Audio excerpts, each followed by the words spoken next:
मुलांनो, नवोदयमधील विभाग 1 त्यामधील मानसिक क्षमता चाचणी या विभागातील घटक क्रमांक 4 आकृत्यांचा क्रम पूर्ण करणे हे आपण आज पाहणार आहोत.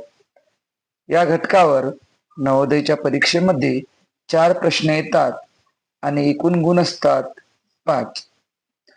यामधले आपण सर्वप्रथम महत्वाचे मुद्दे पाहूया. या प्रश्न प्रकारामध्ये 3 प्रश्न आकृत्या दिलेल्या असतात. चौथी आकृती शोधायची असते. आकृत्यांमध्ये काहीतरी बदल घडवून पुढील आकृती बनलेली असते. तो बदल खालील मुद्द्यांच्या आधारे ओळखावा. आता पहा बदल कसा होतो. हे 3 आकृत्या दिलेल्या असतात, म्हणजे आपण याला प्रश्न आकृती म्हणू शकू, आणि एक चौथी आकृतीची जागा रिकामी असते. तर मग आपल्याला बदल कसा झाला हे पाहायचा असतो. तर हे खालील मुद्द्याच्या आधारे आपल्याला हे शिकायचं आहे. तर खालील मुद्दे पाहूया आपण. पहा आता मुद्दे कोणकोणते दिलेले आहेत. पहिला मुद्दा पहा, क्रमवार आकृतीमधील एक एक भाग कमी होत जातो किंवा वाढत जातो. क्रमवार म्हणजे क्रमानं. आकृतीतला एखादा भाग एकतर कमी कमी होत जातो किंवा वाढत वाढत जातो.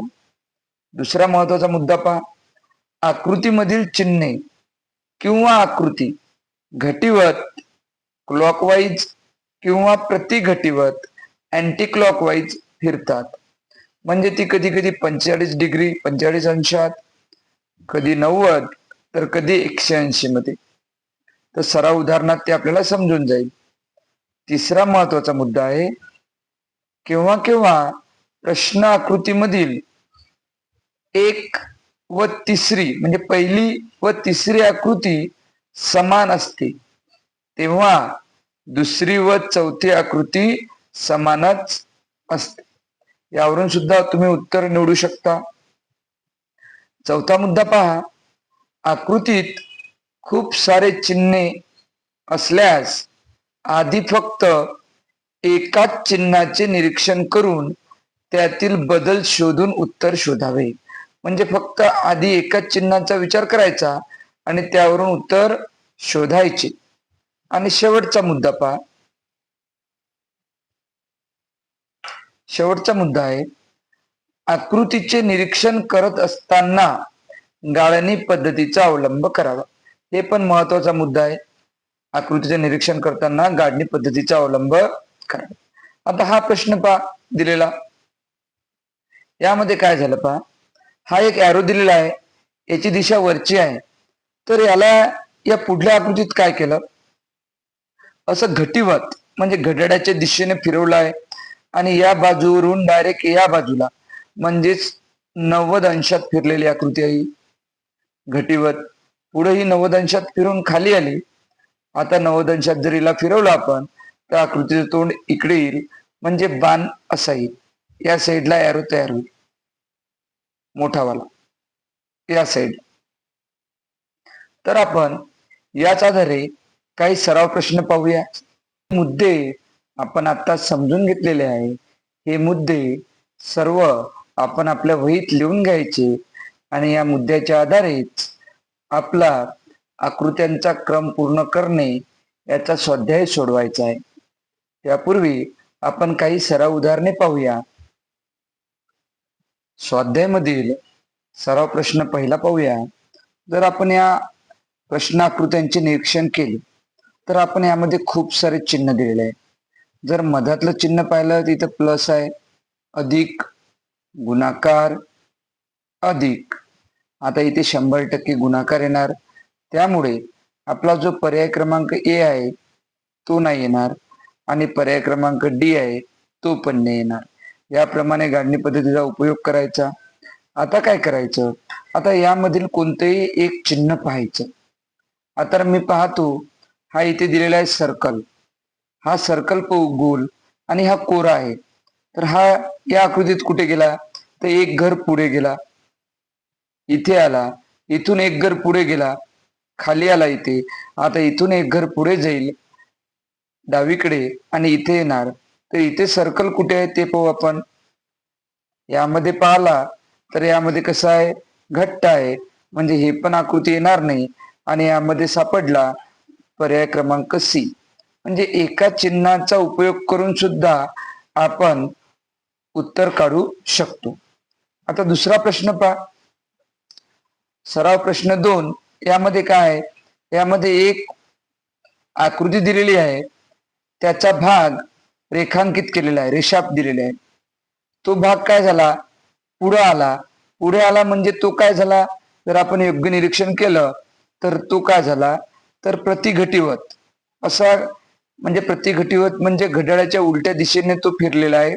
तो खाली आला, इथे आला आणि इथे नवीन भाग तयार झाला एक, त्यामध्ये सर्कल आहे.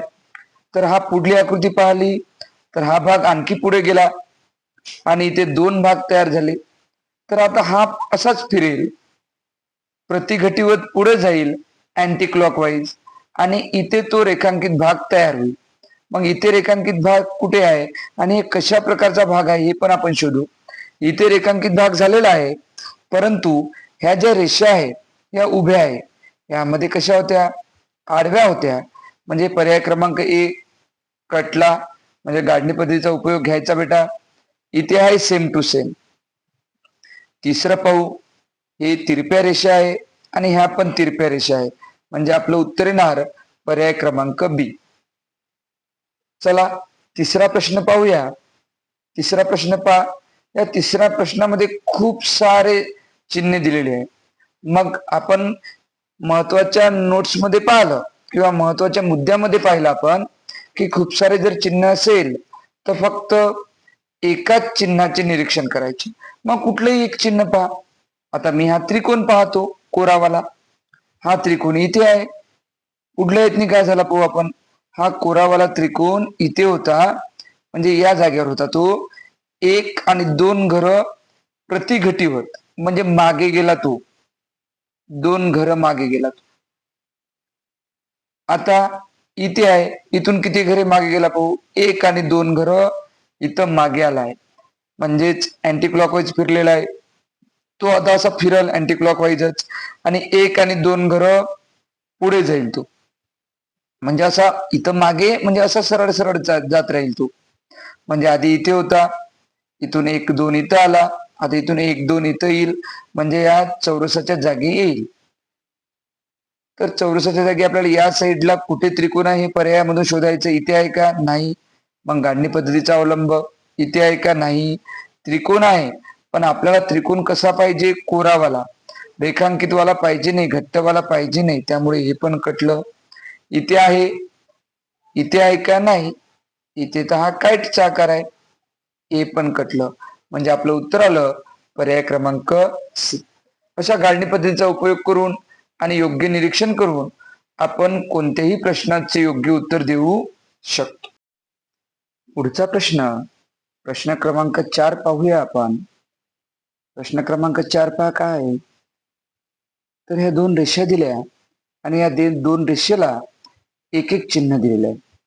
इकडे एक चौकोन आहे आणि हा वर्तुळ आहे, म्हणजे दोन चिन्ह आहे, म्हणजे ते दोन लिहून घेतलं आपण. इथे जर पाहिलं, निरीक्षण केलं आपण, तर 1 2 3 आणि 4 चार चिन्ह दिले, म्हणजे दोन वाढले, म्हणजे इथे 4 झाले. इथे जर परत निरीक्षण केलं तर दोन त्रिकोण आहेत, 1 2 3 4 5 आणि 6 6 झाले इथे. आणि इथे जर आपण पाहणार, इथे 100% 8 होणार. 8 चिन्ह असणारी आकृती आपल्याला शोधायची, पर्याय शोधायचा.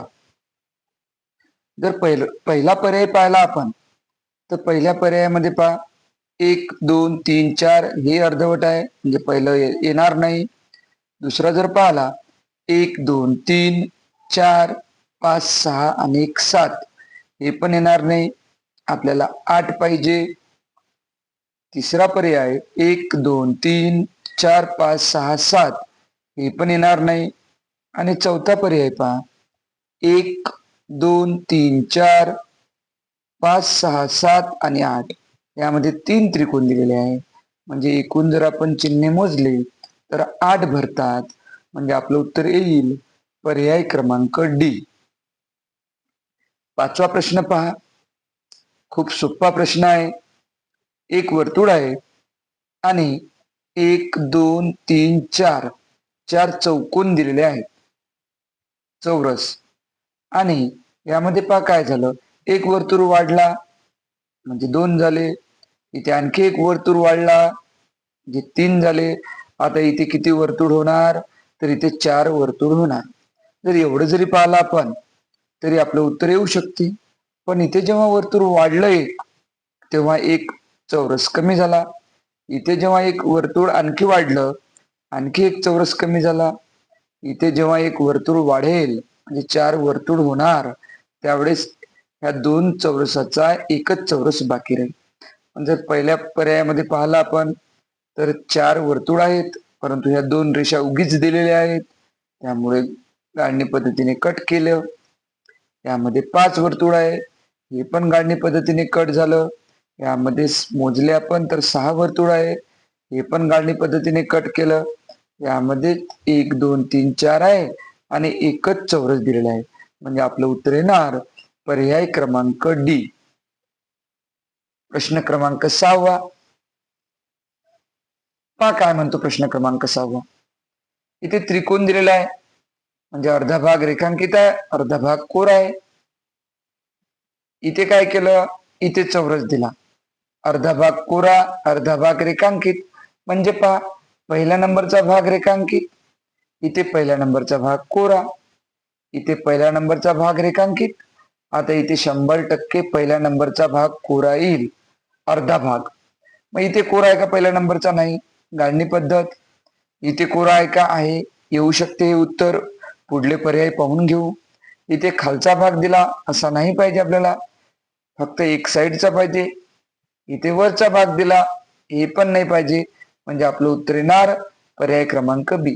पहा, खूप सोपे प्रश्न असतात, फक्त योग्य निरीक्षण करायला हवं. हा पहा, हा प्रश्न पण खूप सोपा आहे. हे 2 झेंडे दिले, पहा कशा पद्धतीने दिले. याला काय केलं पहा, आता हे या कोपऱ्यात आहे, याला काय केलं यांनी, याला प्रतिघटीवत फिरवलं. पण किती डिग्रीत फिरवलं, इथून इथपर्यंतच फिरवलं, अर्ध्यापर्यंतच, म्हणजे 45 डिग्री, म्हणजे 45 अंशात फिरवलं. किती अंशात, 45 अंशात सरळ केलं. आणि एकदा फिरवलं की एक रेष उडवली. मग आता इथं होतं समजा, इथून 45 अंशात फिरवलं तर या कोपऱ्यात येईल, आले कोपऱ्यात. पण एकदा आणखी फिरवलं, मग एकदा आणखी रेष. आता काय होईल, आता असं फिरल्या जाईल, म्हणजे झेंडे असे आडवे होईल. हा घट्ट भाग खालीच पाहिजे, हा भाग वर पाहिजे या साईडला. आणि इथे रेषा काय होईल, फक्त 2च्या जागी 3 येईल. इथे आहे का 3 रेषा, तर नाही, इथे 2च रेषा आहे. आणि झेंडा आहे पहा, हा झेंडा आपल्याला इथंच पाहिजे, इथे नाही, गाळणी पद्धत. इथे झेंडाच नाही, गाळणी पद्धत. इथे झेंडाच नाही, गाळणी पद्धत. कारण हा झेंडा असा खाली फिरल्यावर असाच येईल ना इथे. आणि इथे झेंडा आहे आणि 3 रेषा आहे का, 1 2 3. म्हणजे आपलं उत्तर येईल पर्याय क्रमांक डी. खूप सोपे सोपे प्रश्न आहे, फक्त निरीक्षण योग्य करायला हवं. पुढला प्रश्न पाहूया आपण. पुढला प्रश्न काय, प्रश्न क्रमांक 8. एक कर्व भाग दिलेला आहे असा आणि खाली रेष दिलेली आहे आणि त्या रेषेवर 1 2 3 4 रेषा पाडलेल्या आहे. हा कर्व भाग पहा, आपण 45 डिग्री आत्ताच शिकलो. हा कर्व भाग या बाजूला आहे, तर तो असा फिरला. आता घटीवत फिरला क्लॉकवाईज, पण तो या कोपऱ्यात आला, म्हणजे इथे पण किती अंश फिरला, तो 45 अंश फिरला. पण जेव्हा फिरला तेव्हा काय झालं, एक रेष कमी झाली आणि एक इकडे 0 म्हणजे सर्कल वाढवला.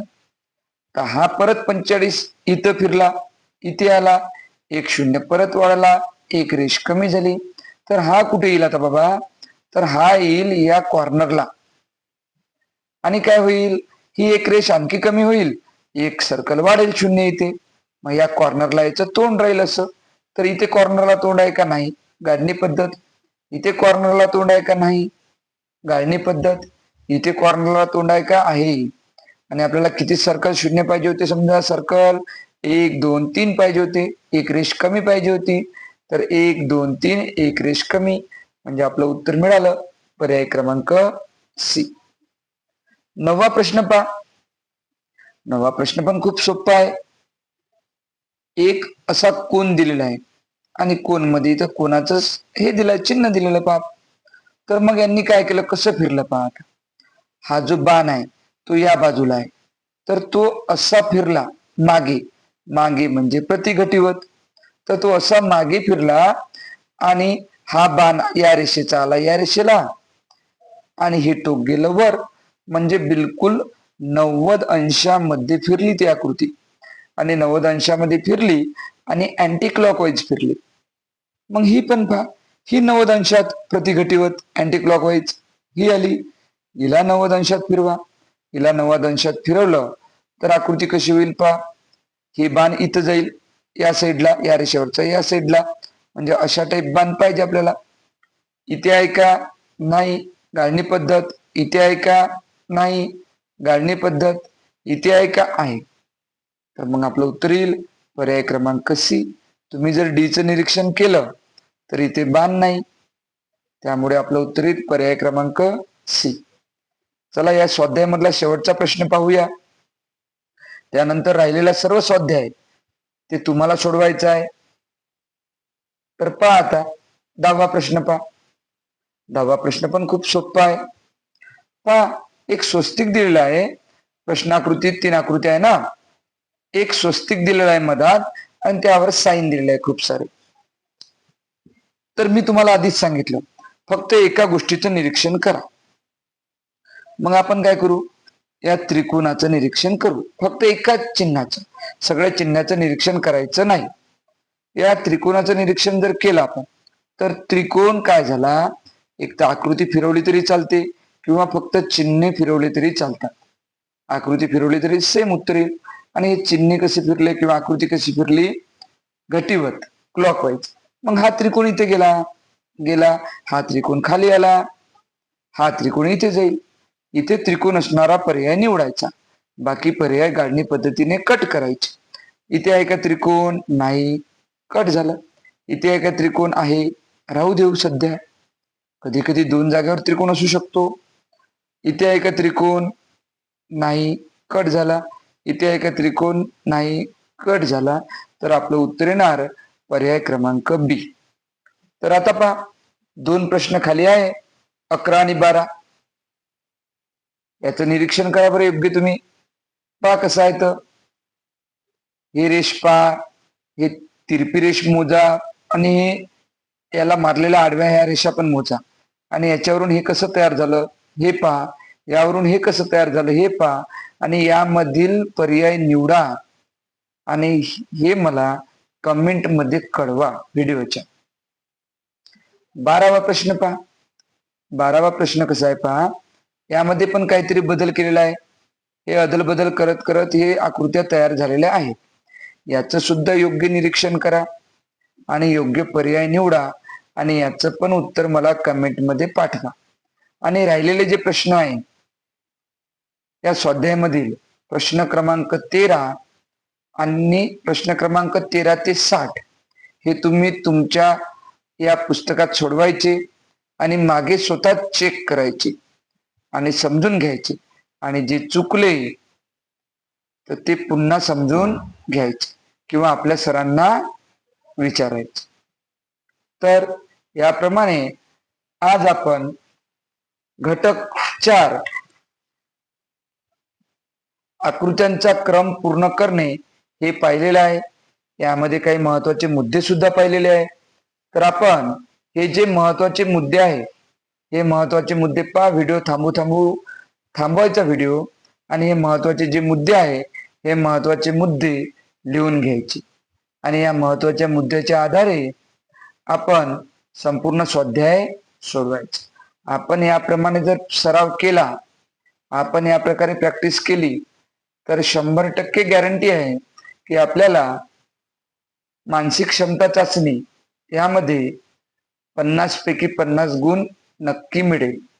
आणि आपल्याला मराठी आणि गणित यामध्ये सुद्धा छान मार्क मिळवायचे असेल, इम्पॉर्टंट व्हिडिओ पाहायचे असतील तर आपण या आपल्या मॅथ मित्र श्रीकांत सर या चॅनलला लाईक करा. नवोदयचा जे विद्यार्थी अभ्यास करतात त्यांना शेअर करा आणि सबस्क्राईब करा, जेणेकरून नवीन व्हिडिओ आल्यास आपल्याला लगेच दिसेल. थँक्यू.